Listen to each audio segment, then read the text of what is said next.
అందరికీ నమస్కారం. ఈ ఎలక్షనీరింగ్ ప్రాసెస్లో వైసీపీ వాళ్ళు మరొక నీచత్వానికి శ్రీకారం చుట్టారు.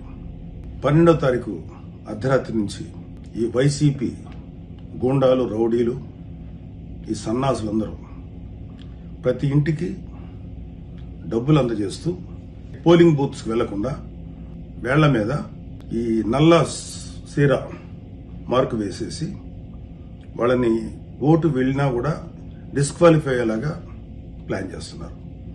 అంటే ప్రతి ఓటరు డబ్బు తీసుకొని ఇంట్లో ఉండిపోవాలి తప్ప బయటికి వెళ్లేటువంటి ఆస్కారం లేకుండా చేస్తున్నారు.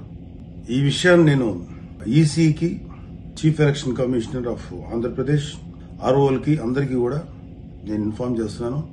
Please take it very seriously. అంటే ఓటుకి డబ్బులు ఇవ్వడంతో పాటు, అది కూడా భారీ ఎత్తున ముట్టజెప్పడంతో పాటు, ఓటుకి 10,000, 15,000 ఇస్తూ